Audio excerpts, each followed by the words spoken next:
my dollars make it hurt. Welcome back to another episode of Fill in the Blank podcast. I am your host, Phil Austin. I have a very special guest with me today. He is a very inspirational man to me. He has many great accomplishments in life, and I'm very blessed and very honored to have him with me. He agreed to do this show a few weeks ago, and he's decided to join us today. My friend here is Joe Church. He is from Dover, Pennsylvania, or lives currently in Dover, Pennsylvania. He is a true inspiration to me. Like I said, he has ran, well, I'll let him go ahead and do your resume of how many marathons and runs that you've done in your life, and we'll talk more about that. Okay, well, thank you, Phil, for giving me the opportunity to talk to you. My resume is rather extensive at this point, and as far as running is concerned, but I only started when I was 52 years old. So, And you are now? I'm now 69. Proud 69 years of age. And I have run 112 marathons or ultra marathons in that period of time. Those are official marathons. I've also run a bunch of training runs and I've run 29 marathon distance runs on on a Royal Caribbean cruise ship. How many cruise ships have you done? 29. 29 cruise ships where it's a quarter-mile loop? Well, they vary depending on the size of the ship. Right. So the smallest one I had to run 262 laps to do the marathon. Wow. On the bigger ones, I only have to do about 80 or 68 to get there. So I've had a lot of experience running on cruise ships, but most of my running is done in marathons in other countries and in the 50 states. And I started out, it was more of an accident that I got into running. My main passion is actually bird watching, and I have been mostly bird watching in the United States for many years, and put on a lot of weight and was out of shape, and I hit 52 and I saw an opportunity to go to Ecuador, and I went down there to birdwatch, and we were on the side of Cotopaxi volcano, excuse me, at about 14,000 feet, and I realized when we got out of the van, I couldn't move. I was leaning against the van as the other people were out wandering around looking for birds. I just couldn't even walk away from the van. How much, it was because of weight, you think? Weight was a big part of it. How much do you think you weighed at that point? I weighed 205 pounds at that point, and Okay. I weigh 155 now. So Okay. I lost 50 pounds total. But really out of shape as well as overweight. Sure. And so I decided that day, I said, I've been waiting all my life to be able to travel other parts of the world to go bird watching, and now I find that I can't do it because I'm physically incapable. Wow. So I went home and I said to my late wife, changes today. It has to change today. I'm just so out of shape. So Now that was before you, sorry to interrupt you, but that was before you got back from Ecuador, or that was right after I got back. right after you got back? Okay. Yeah, right after I got back from Ecuador, I basically changed my life. We changed our diet significantly, and I started exercising every day in some form or another. I came up with a thing that I referred to as my 10-minute rule, which was I had to get out of the house for 10 minutes. I had to put my shoes on and get out of the house for 10 minutes. At the end of 10 minutes, if I didn't feel like I wanted to continue, I could go home. Getting out there that first 10 minutes, that really gets you started. And once you've out, in all my years, only 3 times have I returned home after 10 minutes. And twice was because of black ice. I ran into black ice and I thought, it's not worth getting hurt over. Right. And one time I was actually not feeling well, so I went back. But I needed something to get me going. Once I got so used to it now, though, it's just a given. I get up and I do it. So every morning that continues to do your at least 10-minute rule kind of thing. Every morning. Now, it doesn't mean I necessarily run every day. Right. I do stretching every morning. Yeah. Most mornings I will go for a run, but I also build into it a rest day. At least I generally run 3 days a week, or 3 days, take a day off, run 3 days, take a day off, run 3 days, take a day off. That's sort of the routine that I'm in. You gain as much from resting as you do from the actual activity. So I make sure I build that in. But when I got back from Ecuador, I had no intention of running. I just wanted to do something physical, so I was lifting weights. I was lived up on the side of a fairly steep hill. It was about 3/10 of a mile to the bottom, and I put a backpack on with a 10-pound weight in it, and I started going up and down that hill at 3:30 in the morning when there was no traffic, and before I was doing this before work. And then I put 15 pounds, 20 pounds, 25, and I got it up to 100 pounds. Wow. And I was going up and down this hill 3 or 4 times with 100 pounds on my back. And I was getting in really good shape. I was, at that point, had dropped a fair bit of weight, and I was a lot stronger than I had ever been. But I also went out one winter morning and there was ice and I didn't see it. And I slipped on that ice and I slid the whole way, well, most of the way down that hill on my back, like a turtle, turned upside down, sliding down this hill. Like a cockroach that's exactly waving their hands and feet. And I landed in the gully at the bottom. Oh, wow. And it was like, I couldn't get out. I'm sort of stuck and I'm wiggling around, and here it's like 4 in the morning, pitch black in the middle of the winter, so there's nobody around. Right. I was finally able to get one arm out, and I flipped over and carried one weight back home, and then went back and picked up the other ones with my car, and I said, that's it with that exercise. Yeah. But I started looking around for other things. I was going to a gym, started going to a gym, doing some spin classes and lifting weights. And one day I thought, there's this park not far from where I lived, about a mile down the hill. I'm going to go run around that park and run back home. That will be my goal. And it took me about, I ran downhill, no problem. And it's a 3-mile loop around the park. And I struggled. It took me a few weeks to get to the point where I could even just run around the park, let alone back up the hill to home. But I kept at it. And it took me probably 3 months, 4 months. And I got to the point where I could run the whole way down, run a loop, run the whole way back up, and even the steep part, and back home. And that's all I did for every morning for a few months. And then my son came home from college, and he had been doing a little bit of running. And so one day I said to him, Mike, you want to go to Wildwood Park and run around the park? Yeah, okay, let's do that. Well, we went down and we ran around the park. And at the end of running around it once, he said, let's do it again. Okay, so we ran around again. Now, did he know that you were training at this point? Well, I wasn't, I was just getting in shape. You were just kind of getting in shape? Yeah, I didn't consider myself to be training for any goals. I didn't have any goals at that point. And after the second time, it was like my turn. I said, Mike, you want to do a third one? Okay, well, and then by the time we finished, we ran 15 miles that day. Wow. And at the end of the 15 miles, I said to him, Mike, if I can run 15 miles like that, I bet I could run a marathon if I trained for it. That was in April of 2005. In November of 2005, I ran my first marathon in Harrisburg.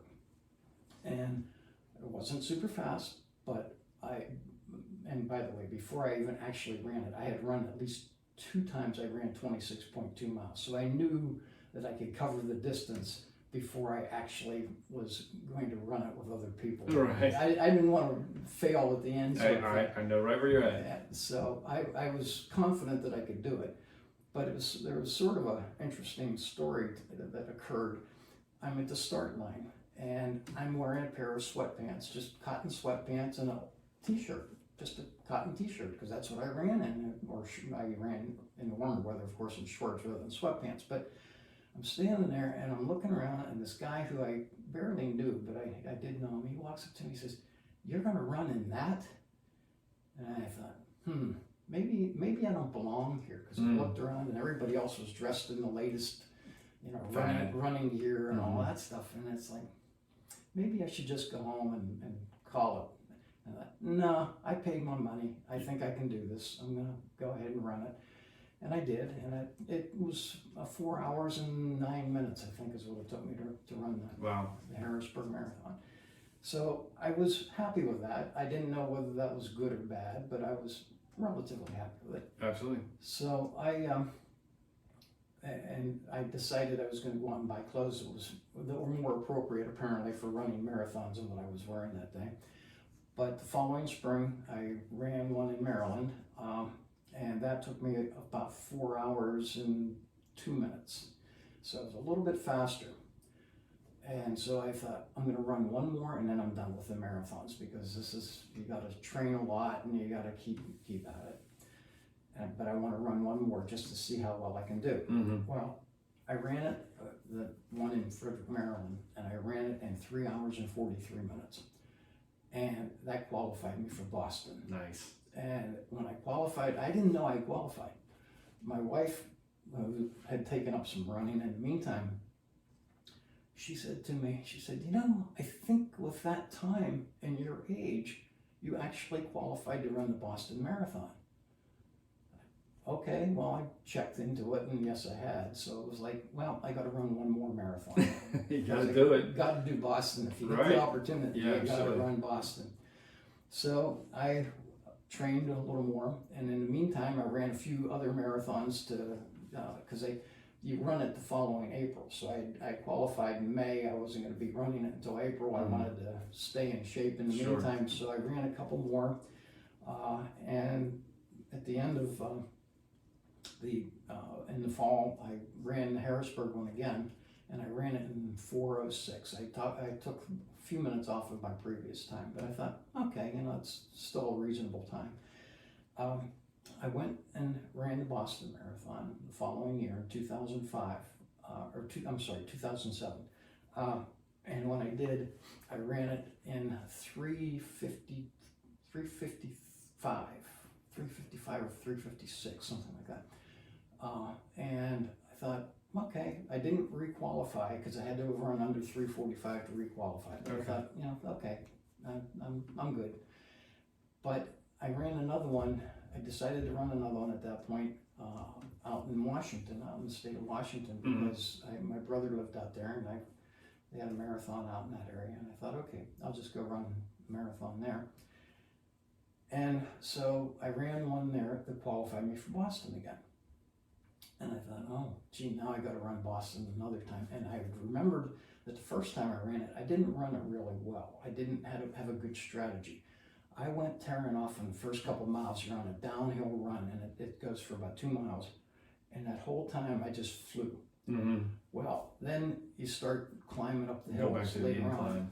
And when you start going up those hills, you start paying for it with your quads. Right. And I got to the top of Heartbreak Hill without too much trouble, came down the other side of Heartbreak Hill, and I was in pain. And I thought, wow, now I know what they talk about when they say that people run Boston and they don't run it well. And the first time around, it's a beginner's problem.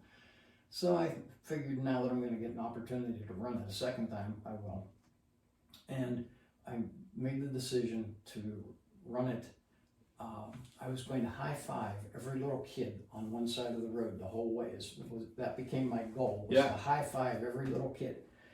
And so I started off down this 2 miles, and I high fived all the kids, and it slowed me down. And I kept on high fiving these little kids. And I got, probably 6 or 7 miles into it, and I'm still high fiving. And I see these 3 little boys, and they have their hand up. And so I high-fived the 3, and then I realized in between the 3 little boys is a little girl. And she had her hand like this, and she wanted to put it up, but she was afraid to put it out there, and she was squished in between her brothers, and I stopped dead, right? And I backed up, and I went back and I high-fived her, and she just lit up like a Christmas tree. And her parents and everybody in the area started, yelling and screaming and cheering me on. Yeah. And I actually ran that marathon in 6 minutes faster than the previous Boston Marathon. Wow. Yeah, just slowing me down was the better thing to do, because I continued to run the whole race at about the same pace. So is Boston is in the ranking of challenging marathons? Is it? I mean, obviously it's like the premier. It's it's one of the top marathons. It's definitely a top marathon in the country. But is it, as far as challenging goes, is it more challenging than other? I mean, obviously it is in some regards, but how would it rank in the top marathons that you've ran? Well, as far as a challenge is concerned, once you know how to run it, it's not terribly challenging. Getting a great time is, but there are a lot of people that go out and run a really good time in Boston. The trick is to know how to run it, and a lot of people make the mistake of running hard in the beginning and paying the price later on, which is what I did that first time. Sure. As far as difficulty, it's probably in the mid-range. I mean, I've run some that are tougher. I've run some that are easier. But a lot of it is the kind of runner that the person is. If you like the flat, Boston's challenging. If you like the hills, Boston's easy. Got it. So a lot of it, is how you train. I had been training on sort of rolling hills up in the Harrisburg area, and so I was in pretty good shape for Boston. Bad strategy the first time, better strategy the second time. But it's definitely, if anybody gets the opportunity to run Boston, they've got to do it. I mean, There's just a certain amount, there's so much tradition behind it. Sure. Plus, it's the only one that requires you to qualify. Right. And so that makes it sort of special. You know that everybody in there has trained hard and done a lot of work to get there in some form. Right. So. Yeah, I remember after my first marathon, I did the Philadelphia Marathon, and I had no idea, what qualification for Boston, all that stuff, because I'm so green to, the whole running industry.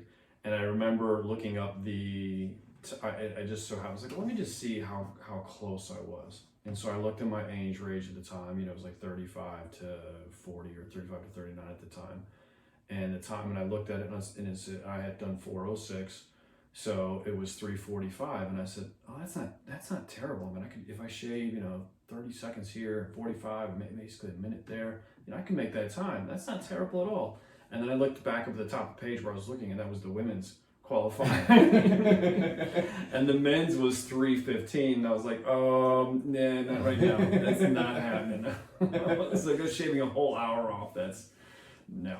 So yeah. Well, the advantage is aging into it. See, you stay in shape, you keep yourself running well. Yeah. And you just can age into it, which is basically what I had done. I mean, I was 50, 55. Yeah. When I ran it. I heard read an interesting article. I think this guy was in his 80s or 90s, and he was running, and he said, they were interviewing him. And they asked him, how he's finishing in all these races, and he says, well, if you run long enough and you last in it long enough, all the competition goes away. Yes. So he goes, I finish first in pretty much my age group every time. So that's a unique way of looking at it. So yep. Yeah.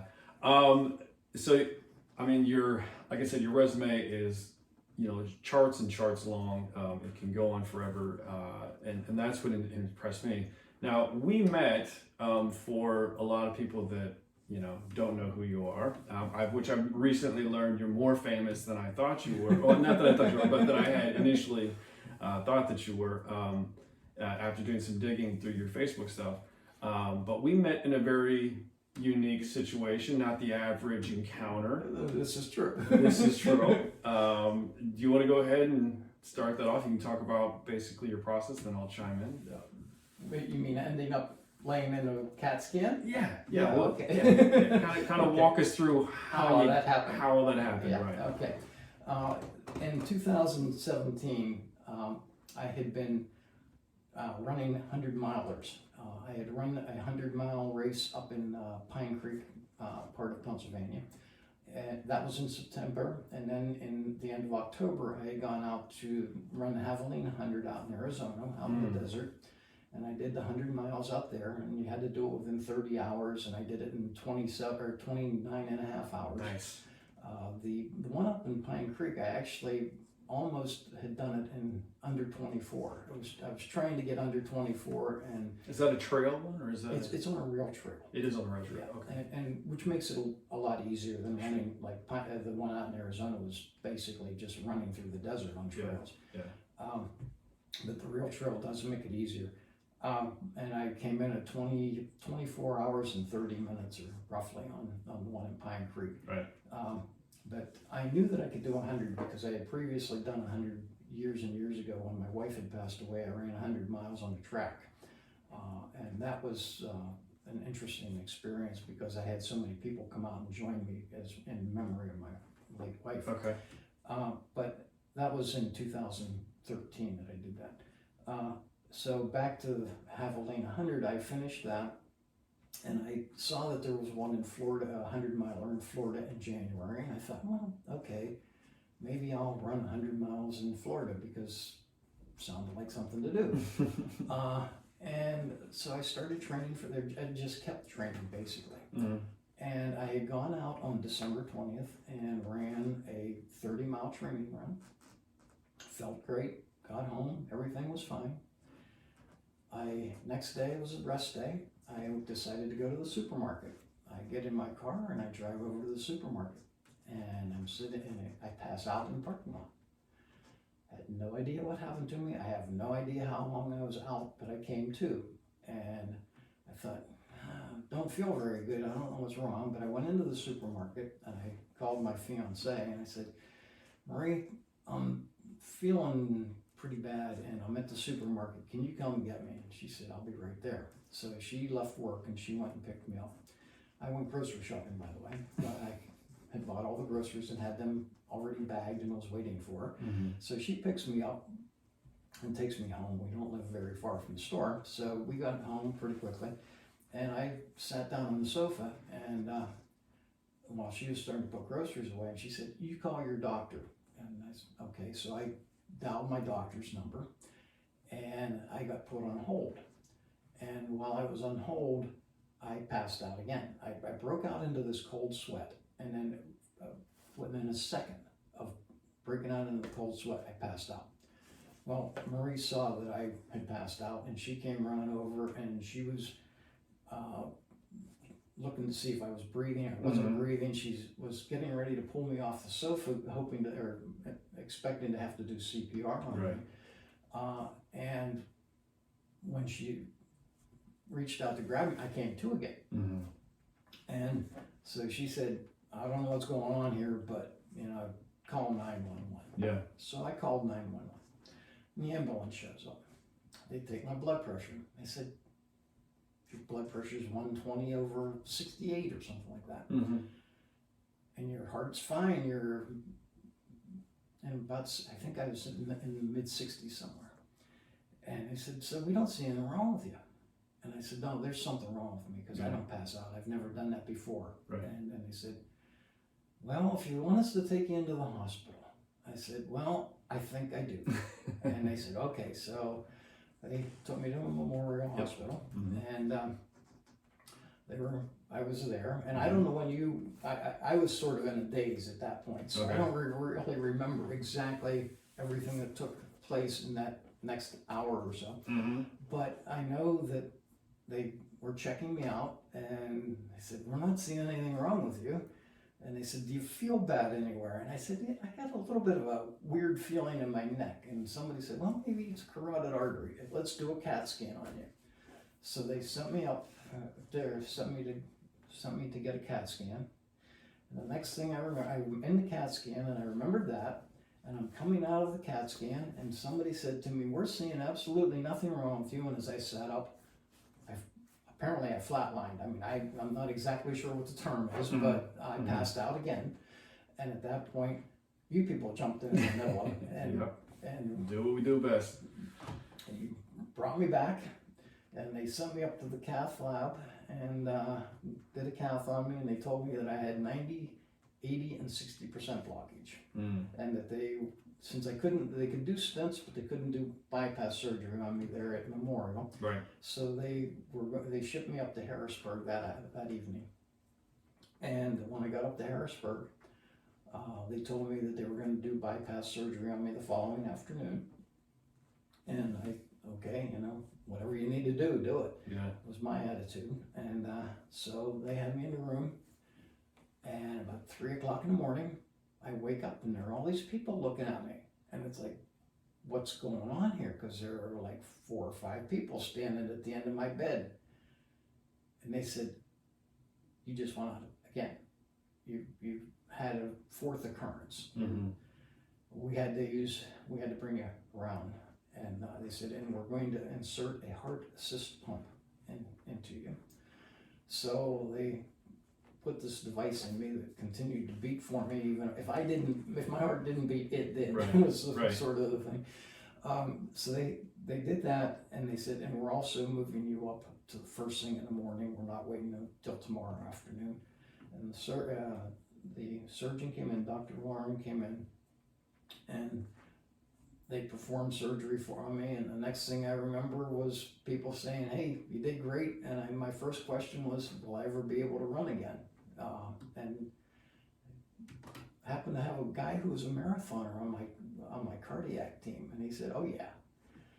Over the next 3 days while I was there, I had more people come visit me because they wanted to meet the guy who's run all over the place and who's here because he has heart issues. Yeah, yeah. So not the average story that we hear. No, it wasn't. And I sort of felt bad for the other people in the cardiac care unit because, like, I'm getting up the next day, I'm walking up and down the hall, I'm climbing up and down the stairs. I wanted to get home. Yeah.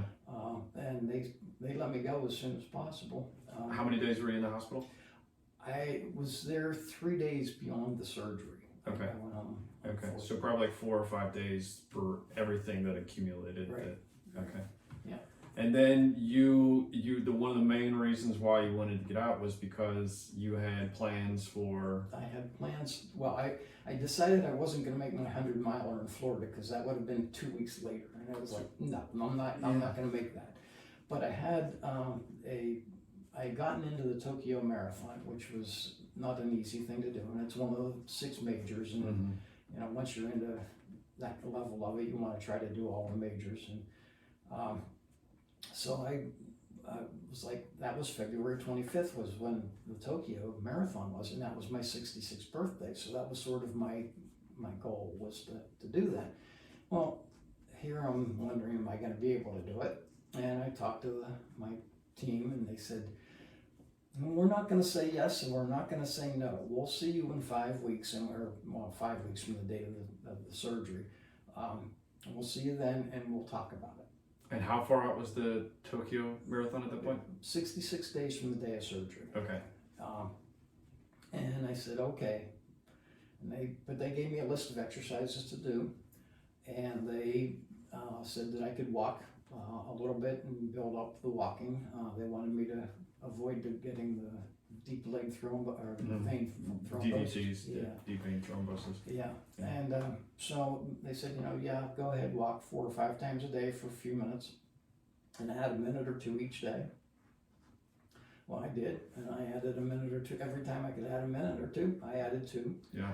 And if they said they wanted me to do other exercises, and if they said do 3 to 5 times and do 5 to 10 reps, I did 5 times and I did 10 reps. And I was like, I'm going to do everything I can do, stay within the limits of what they tell me, but at the same time, take it to the edge. Do the maximum of what they tell me I'm allowed to do, because I wanted to get back in shape as fast as possible. I wanted to try to do this marathon.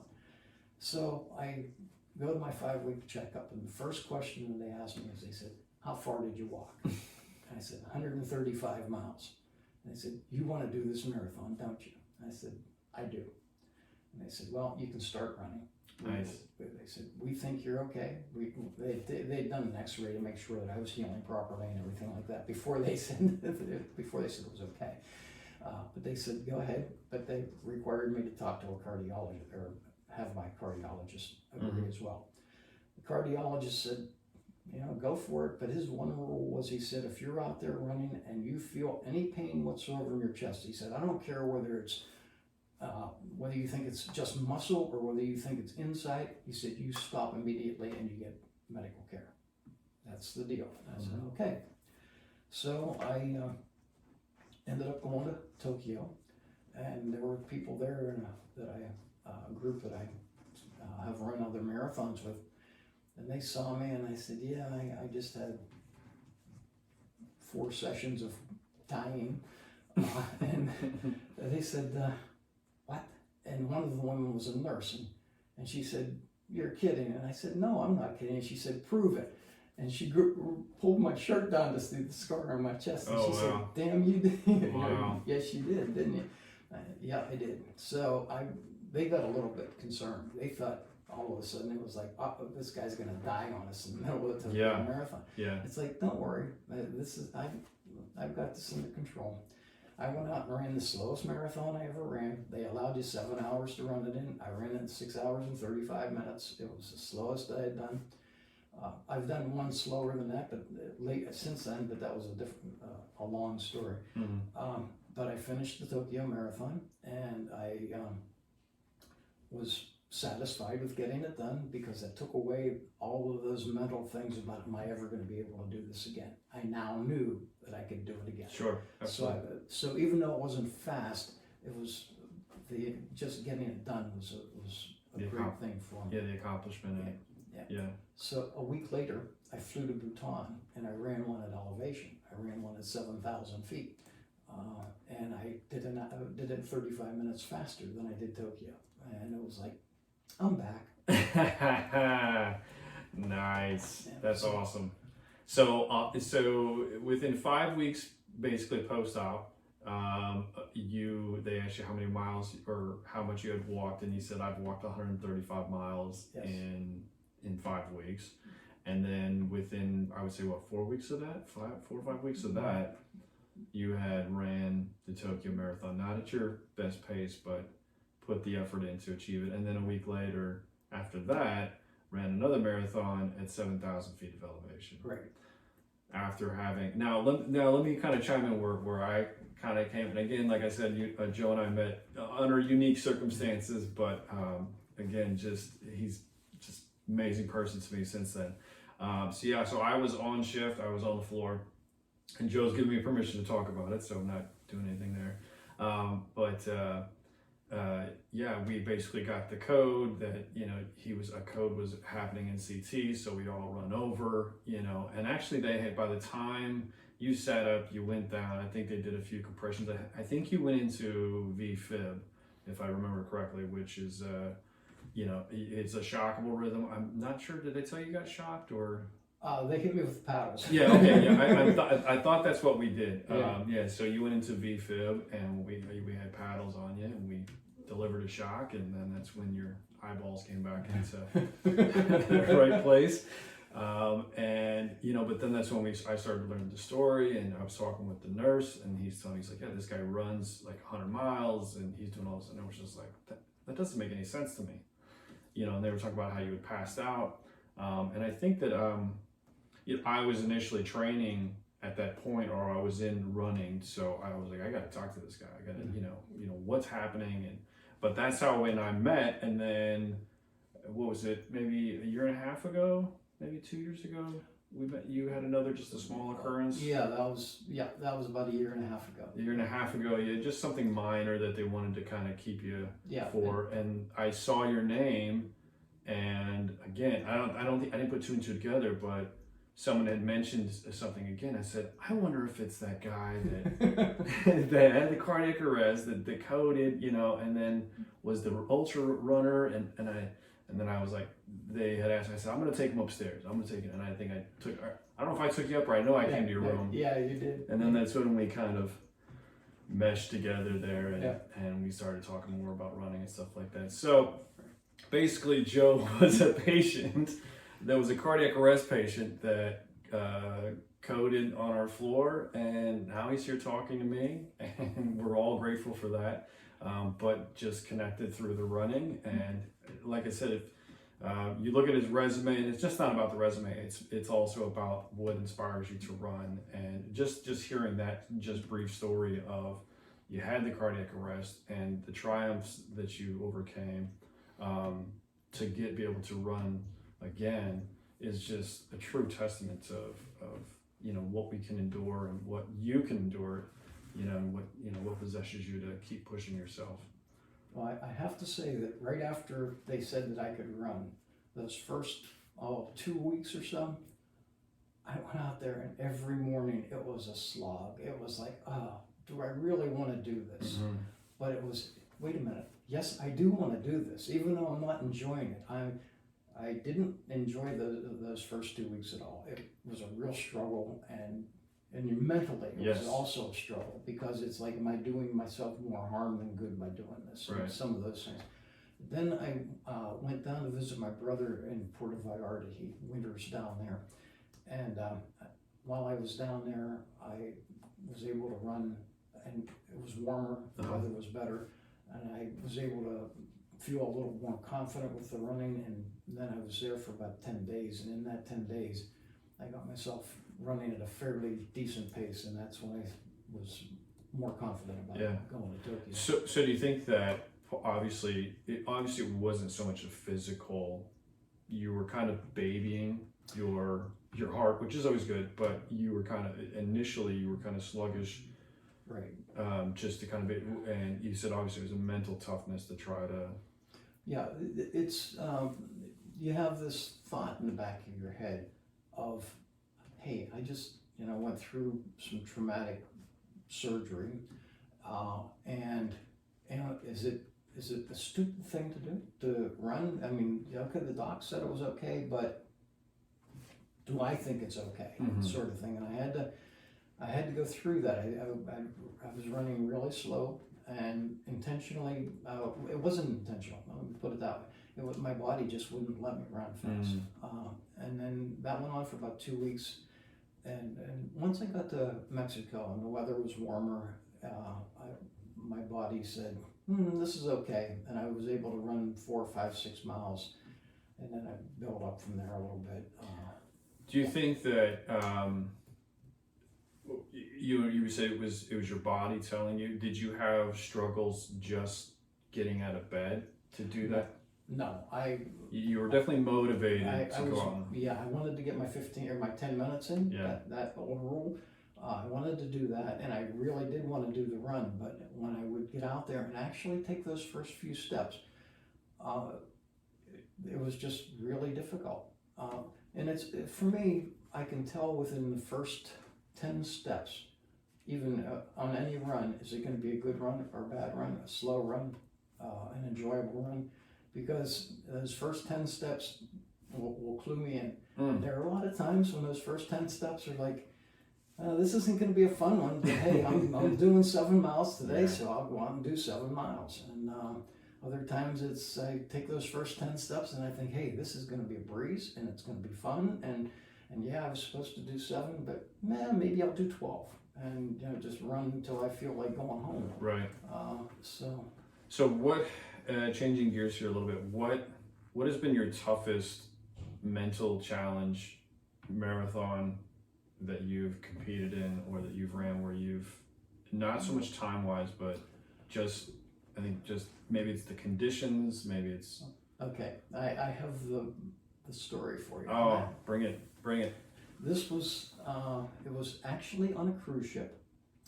My wife and my son were with me, and we went up to Alaska, and on the way back, I'd gone up there to run a marathon, actually, because I've run a marathon in all 50 states, and that was one of the last ones. But we were up there together, and after running the marathon, we got on a cruise ship in Seward, and we were working our way back to Seattle. And in the process, I had to run my marathon on board the ship. That was a decision that when I made my first cruise, it was I was going to run a marathon every time I got on a cruise ship. That was something that I said to myself, and so I had to run this. So this wasn't a scheduled marathon? No, these were all training. These were impromptu. These were all unofficial marathons that I did all by my little lonesome at 2 o'clock in the morning. I would get out at 2 o'clock because I didn't want to have people out on the decks, in my way, because you're running on a narrow track. Yeah. And you have the sunbathers pushing their chairs out in the middle of the track, and they're drinking their beer and having a good time. And, Sure. and I didn't want to bother them. Yeah. I wanted to be out of their way. Sure. So I would get up about anywhere between midnight and 2 in the morning and get out and get my marathon run. Normally, they took about 5 hours in general. I didn't try to run them fast. I wasn't trying to set any PRs or anything. But this particular one in Alaska, the headwinds were 20 knots.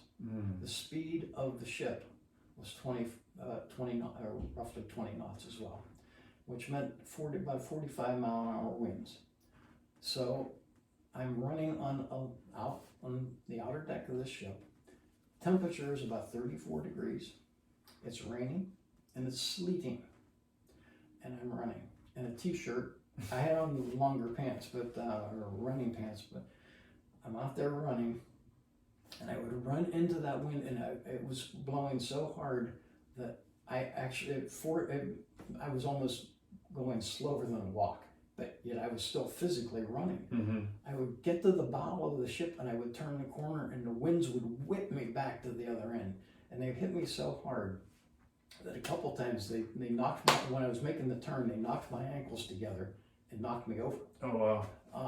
I got up and I kept on going, and it kept on getting worse. The snow and the sleet got worse and worse. It took me 5 hours and 45 minutes. I came in, I took my shirt off, and I actually looked like a piece of raw meat. Really? From chafing or from just... From being beaten by the sleet. The sleet, yeah, because I only had the t-shirt on. If I had had, a heavier sweatshirt on, it probably wouldn't have looked so bad. Wow. But that was the toughest, because I didn't need to be doing it. This was an unofficial marathon. Right. I hadn't paid anything to do this. And here I am forcing myself to get out there and run into that. And I had to do 111 laps on that ship to do that. So 111 times I run into that headwind, and 111 times it whips me back to the other end of the ship. And that was the toughest mentally and physically that I think I've done. So what pushes you when you're, 50 laps in and you still have 50 laps to go? What and you have those elements that are just pounding you? What's what pushes you to keep going mentally? With the cruise ships, it's pretty easy for me, because it's basically, I committed when I got on the first cruise ship that anytime I ever got on a cruise ship, I was going to run 26.2 miles on normally the first night that we're on it. Mm-hmm. It hasn't always been that first night, but I generally did the first night. And I made the decision that I was going to do it that way. So when I hit lap 50 out of 100, it's kind of like, well, you got 50 more to go. Just do it. Get it done. And I've been successful in doing it every time. Yeah, I for me, sometimes even when I'm running around my neighborhood here, where I'll probably say, hey, you got to do 12. It's so easy to get to 10 or 11 and just go, oh, that's good enough. But when I hit the rail trail, or I'll run, 8 miles out, there's only one way to get back. Right. That's different on a cruise ship. I mean, it's you're going around, but with those elements that are beating you up, it's very easy to stop at any point and just go, okay, that's good enough.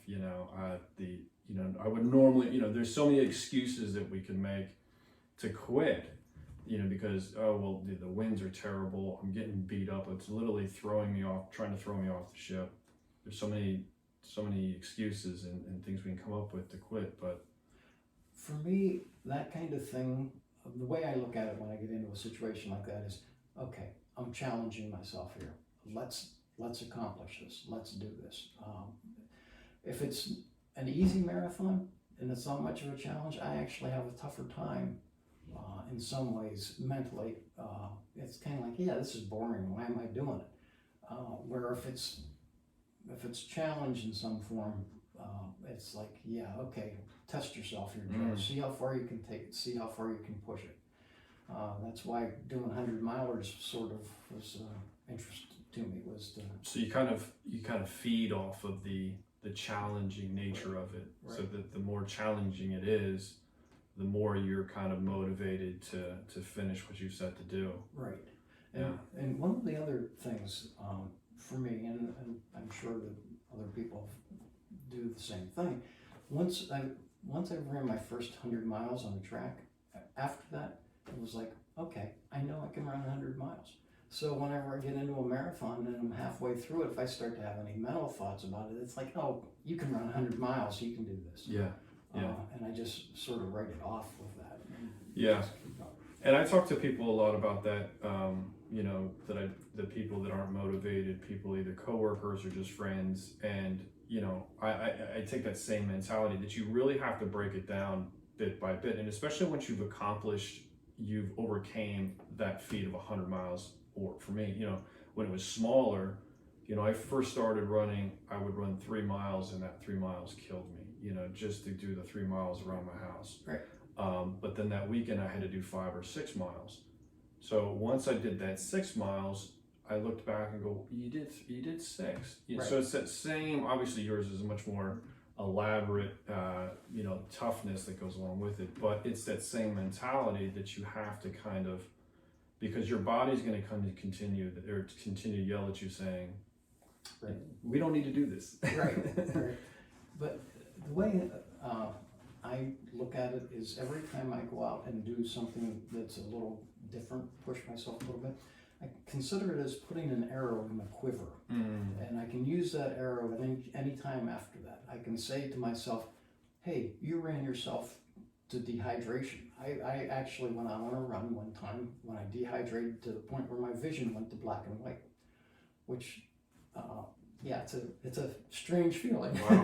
Wow. And I've, done the 100 miles. I also did an Ironman just for, after having trained for the first 100 miles after my wife passed away, I thought, gee, I'm in the best shape I've ever been in. I haven't ridden a bike in 45 years and I haven't gone for a swim in a long time, but maybe this is my opportunity to do an Ironman. I ran the 100 in June, early June. I found this Ironman in Louisville, Kentucky in the end of August.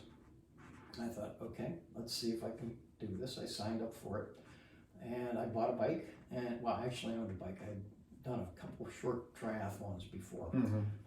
And I got on a bike and I started doing long rides on a bike and I started going out and swimming. So every day, 6 days a week, I would swim one day long. The next day I would bike long. The day after that I would run long. Then the next day I would swim, bike, and run. And then I'd swim, bike, and run again. And then I'd swim, run, and bike a third day. And then I'd go back, sort of alternating back and forth to get to the point where I was doing a lot of riding on the bike and a lot of swimming. By the time I went and actually did the Ironman, I had done 400-mile rides on my bike because I knew I had to do 112 as part of the Ironman. So I wanted to get at least 3 or 4 that were over 100, and I had all 4 done. I had swum the 2.4 miles a few times to make sure that I could do that. That one scared me because you had 2 hours and 20 minutes to do it in, and my times were like 2 hours 16, 2 hours 13, and it's like, okay, yeah, if I have a bad day in the water, they're going to pull me, because I'll fail. And that's usually the first leg. It's the first leg, yeah. Yeah. So I ended up swimming it in under 2 hours in the actual event, and then I did the biking, and they allow you 17 hours, and I did it in 15 hours and 30 minutes, and I was happy with that. Yeah. And people have asked me since then, yeah, we're going to do an Ironman, and I will never, again, and I say, I'll never say no, but I don't think so. I didn't enjoy the bike. I enjoyed the bike up to about 60 miles. After I got beyond 60 miles, it was like, Was it monotony or was it just? Well, on that particular day, it was the hottest Ironman that they had done in Louisville. It hit 90 degrees. There was no shade.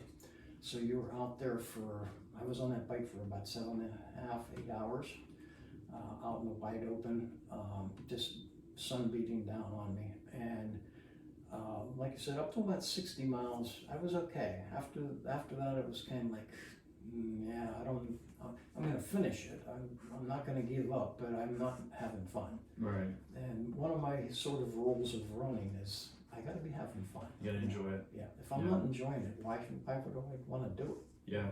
That's the first advice that my cousin, who had started training and doing stuff like triathlons and stuff like that, he did a half, I think.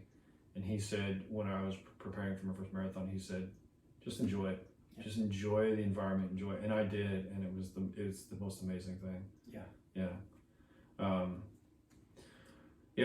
I have a funny story. Actually, I got a notice on my Facebook that it was a year ago today. I was down in Key West, Florida, and there just so happened the college down there was putting on a sprint run.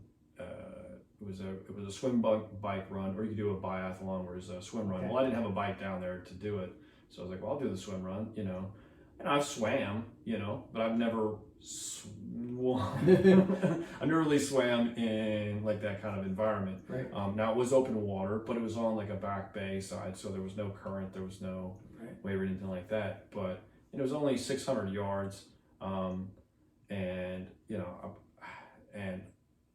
I know that I beat the 8-year-old.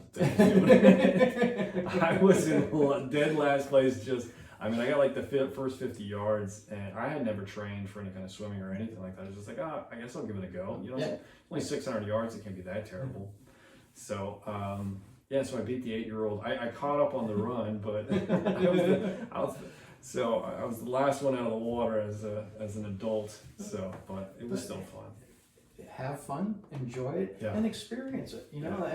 And now you've had the experience, and you can sort of decide, do I want to do it again or not? Right.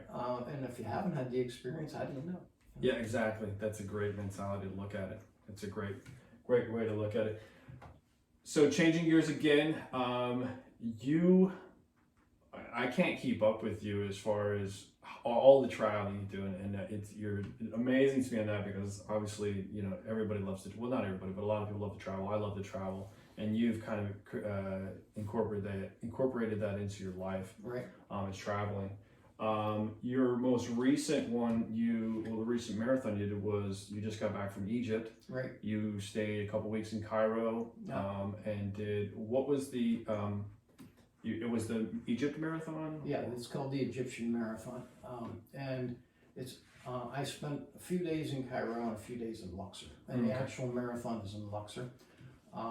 And it's run over in the area where they have the Valley of the Kings and the Valley of the Queens and the Valley of the Nobles. And you run by a lot of that stuff. And it's a 4-loop run. And it gets to be fairly hot, but it's not. They started early enough that the first 2 laps were not so bad. The last 2 laps got pretty warm. I wasn't expecting a great time on it, but I was just, wanted to. How many runners did? There weren't that many. They had a half marathon. They had a 10K, a half marathon, and a full marathon, and they had about 200 people total. And I think about 25 or 26 ran the full marathon. Okay. So it was relatively small. Yeah. But it makes it good in the standpoint of right now with COVID. It's better off being small and not having to worry about being in a huge group of people. Sure. So that was a positive.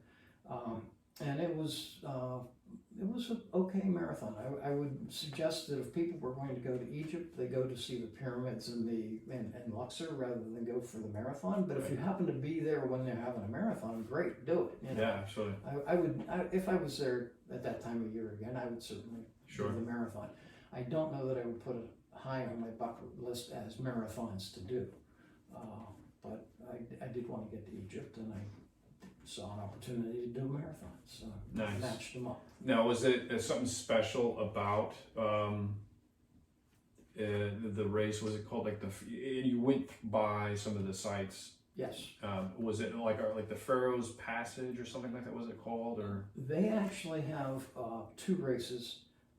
The marathon is one, and the other one is they didn't have it this year because of COVID, but it's the I think it's the Pharaoh's Passage. I think is the name of it, and it's actually a point-to-point run of about 100 kilometers or so. And I think I'm not exactly sure where it actually goes. It starts, I believe, up at the pyramids in Giza, and I believe it runs down towards some of the other pyramids. But I wasn't part of that. Okay. So. Okay. Interesting. But the one that I did do, like I said, you ran past the Valley of the Kings, Valley of the Queens, and the Valley of the Nobles, the Valley of the Workers. So you got to see a fair bit of that. Cool. What was the one takeaway from the experience? Not so much in the marathon, but what was, obviously Egypt is a very unique place to go travel and visit to. It's obviously, in the top 7 wonders of the world. What was one of the unique experiences that you took? That's a good question. For me and for my fiance, we had a great trip because, for one thing, because of COVID, there were no other tourists. Mm-hmm. We were the only tourists there. So we were at the pyramids. We get out of the car and we had an Egyptologist guide with us, and we had a driver, and we had a security person with us. And this was all part of the package. Mm-hmm. And the Egyptologist said to us, he said, you know, on a normal morning, there would be 20 to 50 buses lined up here, full of people waiting to get off and go through that gate. He said, here you are, it's just us. Wow. Kind of like a private tour. We had a private tour of the pyramids, and over the Sphinx, the same thing. We had a private tour there. There was nobody around. So we went from there down to a place called Saqqara, which is a little further south than Giza, but it's where the earlier pyramids were built. So when they were learning how to build pyramids, so the first one is a series of steps rather than what you're used to with the Egyptian pyramids. It looks more like the Mayan pyramids. Okay. And then the next one that was built they were attempting to build it on such a slope that it was too steep. So they realized halfway up that they had to change the slope of it. So they call it the bent pyramid, because it goes up with one slope and then suddenly it gets a little less steep. Right. And then, but that was a great area, and they had some things there that I really enjoyed. But my favorite thing, which was weird as far as what Marie thought, I mean, because she was looking at all these pyramids and the Sphinx and the things that you're used to seeing. But they have a thing called a nilometer. And they have a nilometer in each city along the Nile, or they did. A Nilometer? A nilometer. Okay. And the nilometer is basically a building that has a hole that goes down into the ground, and they have a measuring stick in it that's in cubits, by the way. And that's the only place I've ever heard of anybody actually using measuring cubits. Yes, but they measure it in cubits. And this goes way down into the ground. And when the Nile River is in flood they can tell on this thing that the water comes into the building and shows the level of the Nile. So they look at it and they say, oh, it's really low this year. We're having a drought, so we're not going to tax the people. Oh, interesting. Oh, the level is really high. It's flooding. It's going to wash out all the crops. We're not going to tax the people. Oh, hey, it's right in the middle. We're going to get them. Yeah. So that's when they tax them. That's how the Pharaoh decided what years he was going to tax the people. Interesting. And basically, of course, they were providing grain or whatever is their form of tax. Right. But yeah, they had a nilometer in like Luxor. They had a nilometer up in Aswan. They had a nilometer in Cairo. So these all go back. They go just as far back as the pyramids and whatnot. Yeah, they're Wow. really way back there. Now they have the one that I was most interested in was in Cairo. It had been built in 800 and something, 860 or something like that AD. So it was after Christ, but it was very interesting because it was beautifully done piece of work, and I just really liked, and the whole concept of looking down there, and they have the stairwell that goes all the way down. Can you go down there? They had it gated off. Oh, okay. They let you look down in, but they wouldn't let you actually walk it because there was no railing or anything. Sure. There was decent steps, but I can just see. So if you accidentally misstepped, you were in trouble. Yeah. Yeah. Nice. I got some notes over here. We'll edit that part out. So you've done some recent challenges in the just this past year. I mean, outside of the marathon, you did the Red Barns Challenge. Yes, the Red Barn Challenge up in the Lycans area. That was an event where people went up and you could do 6, 12, or 24 hours. It was a 1 mile course. You just could walk it, you could run it, you could do whatever. I had been having some issues with some tendons in my one foot, so I hadn't been really training to run much, but I had been doing a lot of walking, and so I decided I was going to walk as far as I could walk in 24 hours, and I walked pretty much without stopping. for 24 hours, and I finished 81 miles. There were people that ran it, and one guy ran 106 miles, another guy ran 102, and the guy that actually won it ran like 121, 122, some number like that. In 24 hours? In 24 hours, yeah. Yeah, he was an older guy. He was like 56, 57 years old. Wow. But he was pretty impressive. So how far did you get? I did 81 miles. Still impressive. I mean, I don't care who you are. Yeah, 81 miles, and I did not run a step. I mean, that was part of it. I had once I decided I was going to walk it. There were many times when I thought, yeah, I could run this, parts of it, but it was like, no.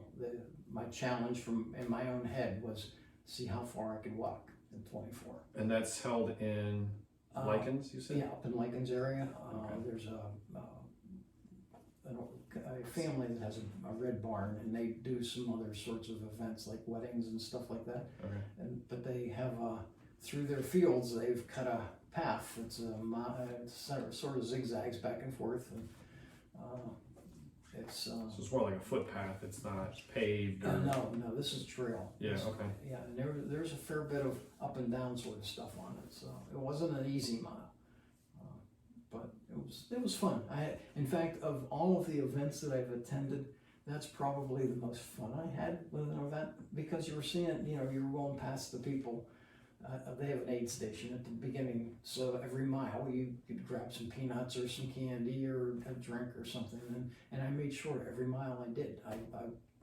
On the odd miles I would take about 4 ounces to drink, and on the even miles I would take handful of peanuts or mixed trail mixes that they're using, just to keep myself, because you burn a lot of calories, and, and if you're not aware of it, you start running out of energy and you just don't know it. Yeah, that's some of the mistakes that I've made early on, not knowing, how your body adjusts, how when you're burning those calories, what happens, and I would have these crashes and not realize what was going on. Right. And I was still trying to push myself, but and then I found the gels, and it's like, oh, all you need to just do that, and then zip, you're good for a few more miles. Right. Yeah, it's interesting. I think I don't know if I've told you, but when I was training for my first marathon, talk about dehydration.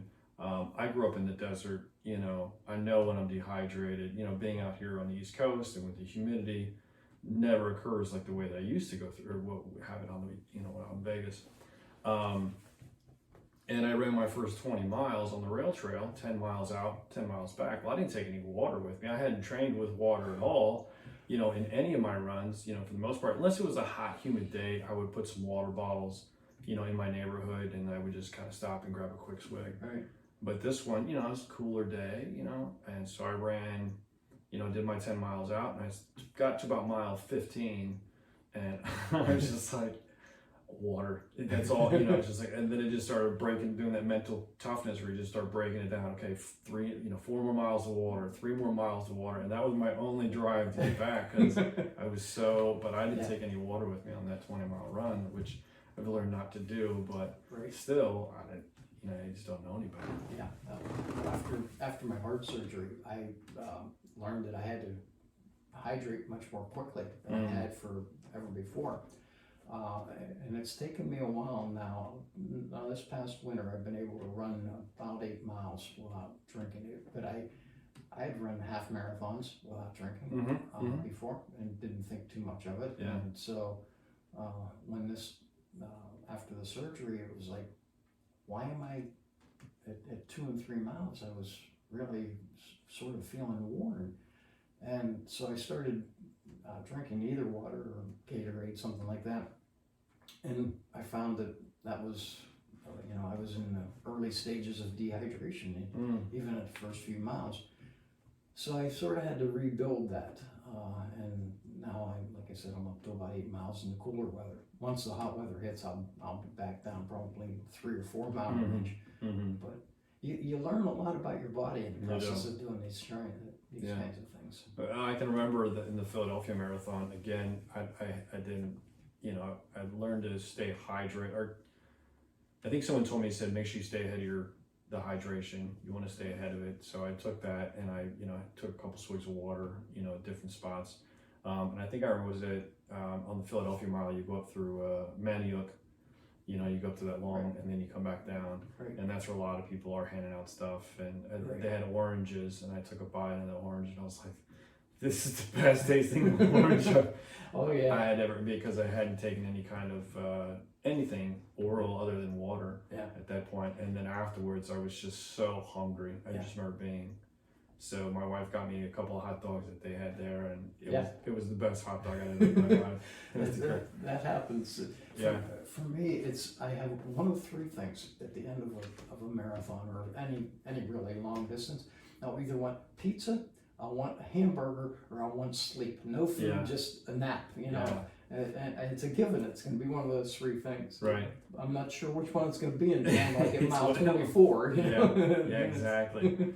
It's weird how your body just adjusts. The worst for me, well, when I've only done 3 marathons, I did sign up for the York Marathon. They're coming up, so I just signed up for that. So I'm excited to get to that. I said we were trying to get through Pittsburgh, but Pittsburgh canceled, which sucked. But the Marine Corps Marathon is a great experience. You get to run by all the sites in DC. You get to see a lot of cool stuff. There's a lot of inspiration because the Marines are behind it and they're out there cheering you on, which is a really unique experience. There's runners from all over the world that are running it because it is a top, running. But this particular day, it was pouring buckets of rain. And I was off an hour off of my time. Now I hadn't trained entirely well, but there was a lot of moments where I wanted to throw in the towel just because the weather, it was horrible. And I knew it was right from the get-go too. The other thing I didn't like about it was in most of your the marathons, they start you off in the corrals based upon your time. Well, the Marine Corps Marathon, you have 30,000 runners that as soon as they pull that howitzer and that howitzer fires the cannon shot, all 30,000 runners just go. So it's like a massive, flow of people that you're trying to, and for me, I like to get out and kind of start get my pace going, and then I kind of slowly work down from there. Well, I can never get my pace established because you're constantly stopping and slowing and weaving in and out of people. So by the time I got to mile 10, I was, I never had really gotten my body to that pace where I wanted to be. So I was already starting to crash. And I remember saying to myself, nonsense, this is gonna be a long race. This one's not gonna go well. And sure enough, it didn't. But I ran Marine Corps back in, I think it was 2008.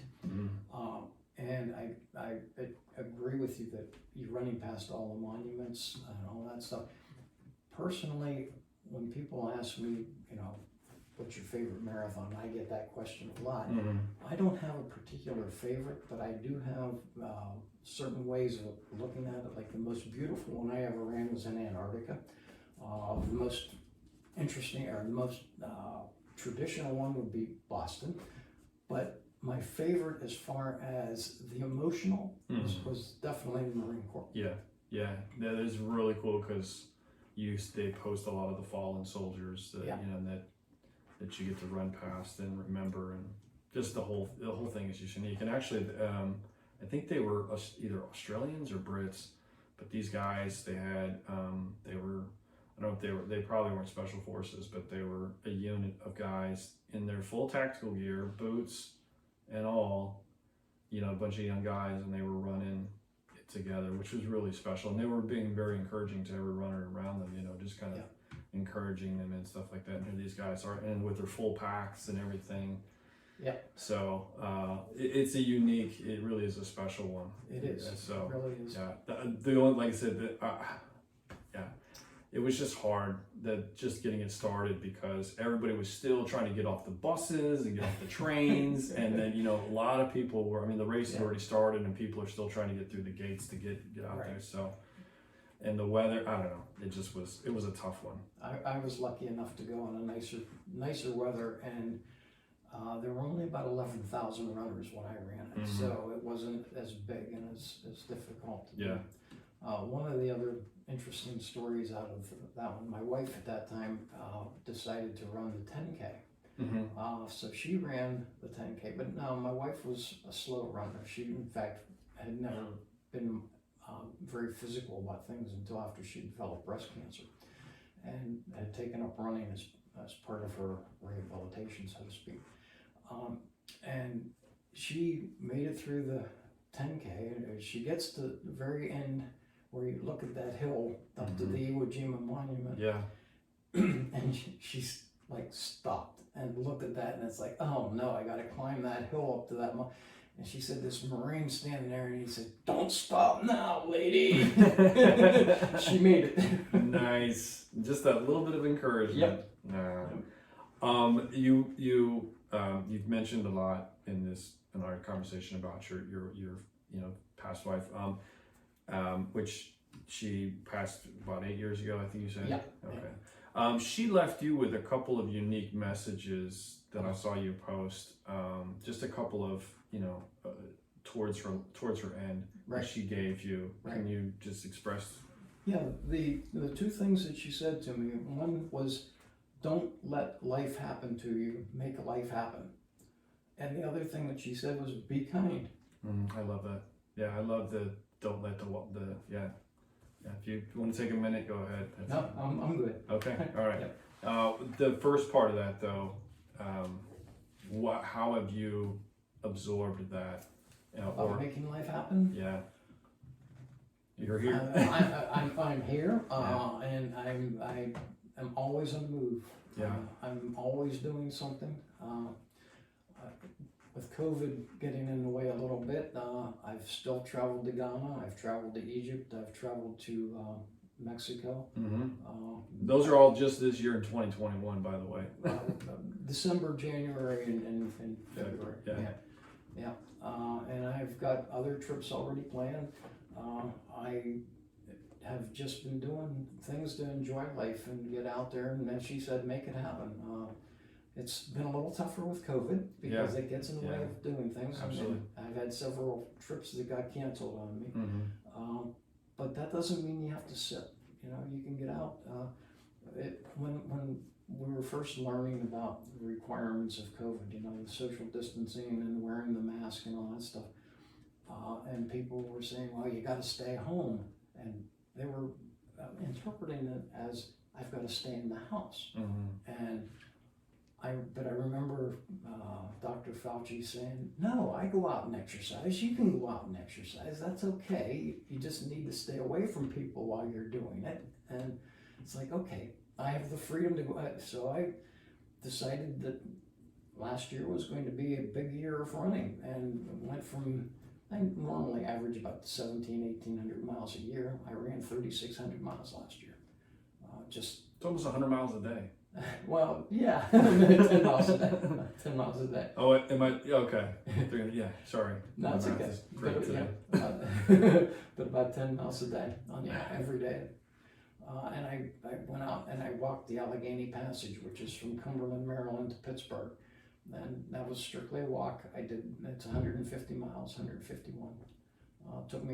I did 62 miles the first day, 50 miles the second, and the remaining 37 or whatever the third day. I had some support on that with some other people coming out and walking parts of it with me and stuff. But, just to keep myself doing stuff. Absolutely. So what is on the agenda moving forward? What is anything unique, anything special? Well, I just had to cancel a trip to New Guinea that I was supposed to do, but I am still going. I'm supposed to go to Indonesia in August. That's still in the books, so I may not make it.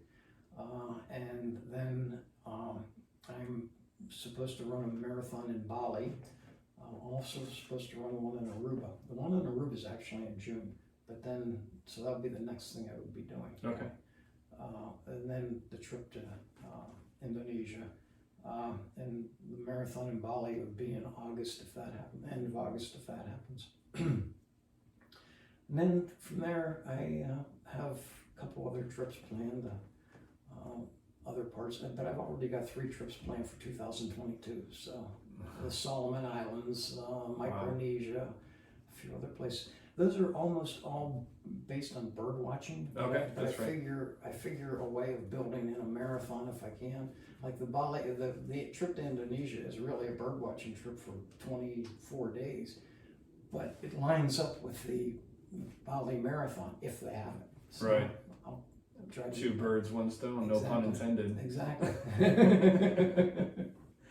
And what's left on the bucket list for you? I shouldn't say what's left. What additions are on the bucket list? Oh, gee, that's a great question. I have a lot of places that I've seen. I've been to 80 some countries, 88 countries. I think I've run a marathon in 45 of them. I would like to run a marathon in 50. That's sort of my goal, so I'm almost there. Yeah. Once I reach 50, that wouldn't stop me from going Sure. 51, 52. Just the but- benchmark. yeah, sort of. And I have been chasing a particular family of birds, which are the kingfishers, which most of them are scattered around in islands where they're endemic to particular islands. So that makes me go to the Pacific, aim to go to the Pacific a lot. But I also want to go to places like the Galapagos. I haven't been there. South America I've seen pretty well. I've had many trips to South America. There are parts of Africa that I would like to get to, and I've done a fair bit of Western Europe. In fact, I've run a marathon in just about every country in Western Europe. Awesome. I have Luxembourg on my list, but I don't think they're going to let me in because that's still all Americans are still barred from.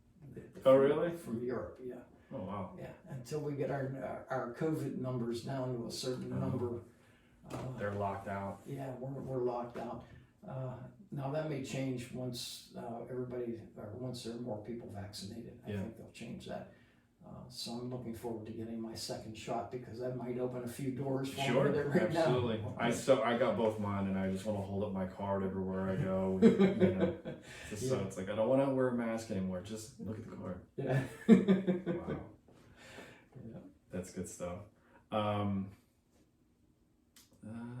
think that's all I have. You have so. Yeah, we'll cut that out. So we'll close it up. If you're all right with that, unless you have anything else you want to. No, divulge. I've appreciated the opportunity to talk to you. It's been a fun time. It's been my pleasure. It's been my pleasure.